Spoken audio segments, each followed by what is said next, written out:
Hi, this is Mrs. Yenny, and I'm going to go through problem 3.3, choosing pay plans. This is our last problem. It's working with expected value and average payoff over the long run. In this problem, it's kind of a silly situation. You've got a couple students that mow lawns, and they want to charge $20 to their customers. But their customers have some other ideas. Their customers have some pay plans that involve probability. Spinning spinners, rolling dice, picking out of a bag, flipping coins, and they have to decide whether to accept or reject these pay plans that their customers are coming up with. So what we're going to do is we're going to go through each of these 5 pay plans and decide whether to accept or reject it. To do that, we need to find the expected value of each pay plan. Alright, so we're going to start with A. In plan A, you have to spin both of these spinners, and if you get a red and a blue, or a blue and a red, so in other words, making purple, like our Making Purple game, then you get $24 rather than $20. But if you get anything else, you get $10. So what we're going to do is we're going to find the expected value for this game. So to do that, the first thing we need to do is list all the possible outcomes so we can find our probability. So we've got green, green, green, red, green, blue, blue, green, blue, red, blue, blue, yellow, green, yellow, red, yellow, blue, red, green, red, red, red, blue. So as you can see, there are 12 possible outcomes. Now I'm going to circle those that meet the criteria of making purple, a red and a blue, or a blue and a red.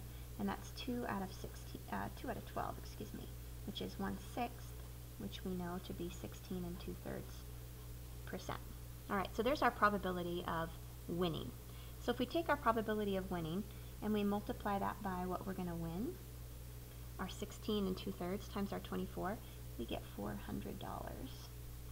So let's take then our probability of not winning, which would be 10 out of 12, or not getting the biggest amount of money, I guess I should say, 10 out of 12, and that reduces to 5/6, or 83 1/3%, and let's multiply that probability times 10, and of course we get 833, and when we add that up together, we get $1,233, and that's of course over the long run. So to find the expected value, we have to divide that by 100, and when we do that, we get $12.33. That is our expected value for this game. So we have to choose between making $20 or having a long-term expected value of $12.33. So we are going to reject that pay plan. It's not even really close to $20, so it doesn't make a lot of sense for us to take that risk. Alright, let's go to the second pay plan option, and this is rolling 2 dice and adding the numbers up that roll up on the dice, and if the sum is even, we get $25, and if the sum is odd, we get $18.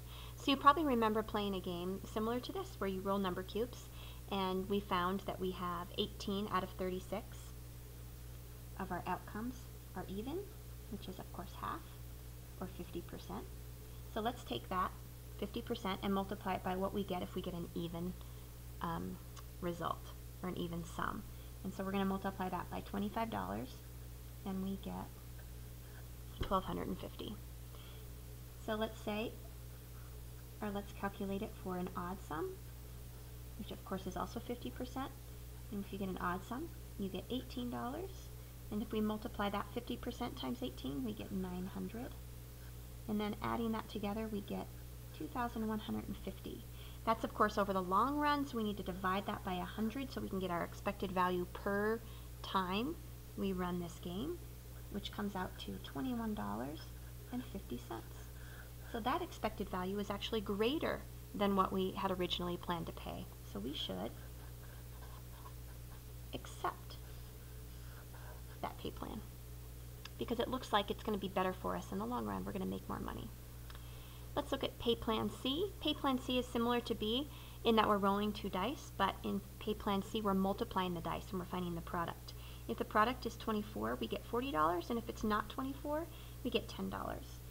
So we have to figure out that the probability of the product being 24, I already figured this out, it's actually 2 out of 36, which is 6%. So we're going to multiply that by that $40, and we get 240. So the probability of the product not being 24 is 34 out of 36, of course, or 94%. And we're going to multiply that by that $10, and we get $940. When we add that up, we get $1,180 overall. So to find our expected value, the long-term average per attempt, we're going to divide that by 100. And of course, you can see we're going to get $11.80, which is far less than our $20 that we were willing to ask customers to pay to begin with.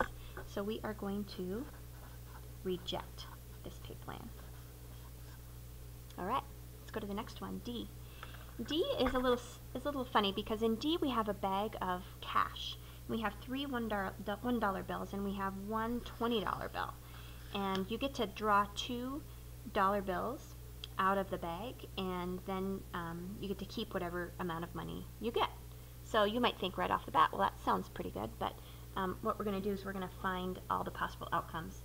So let's just make a counting tree. Since there are 4 options, I'm going to make 4 branches here. And if 20 is what we draw on the first draw, then we know on the second draw we could draw any of the 3 ones that are left in there. If we draw 1 on the first draw, then we can draw a 20 on the second draw, or one of the other 2 ones. And same with here. If we drew a 1 at the start, we can still draw a 20 or one of the other ones. And you can see I'm running a little bit out of room. Now this is going to help us list all of our possible outcomes.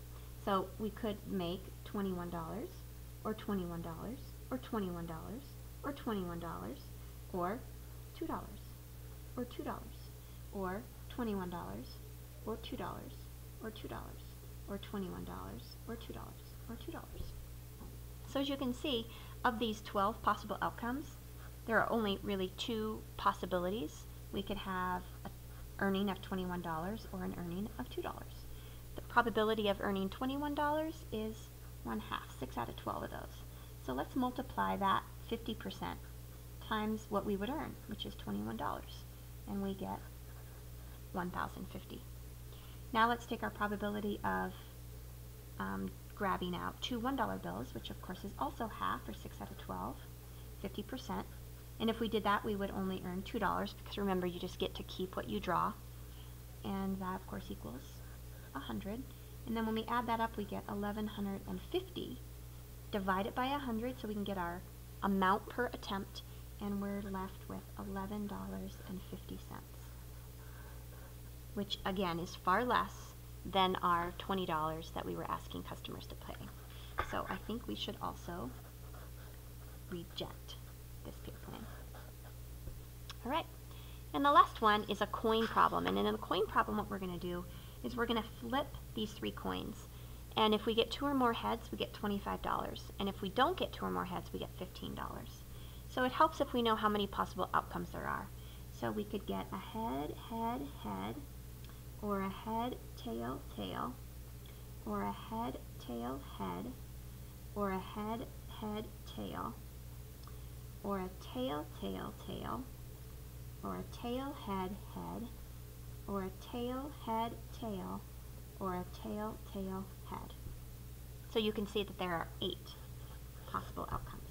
Of those 8 possible outcomes, we have 2 or more heads, 1, 2, 3, 4 times. And of course, 4 out of 8 is 1/2, or 50%. So 50% of the time, we're going to get 2 or more heads. Let's multiply that by $25, and we get, of course, like we've seen before, $1,250.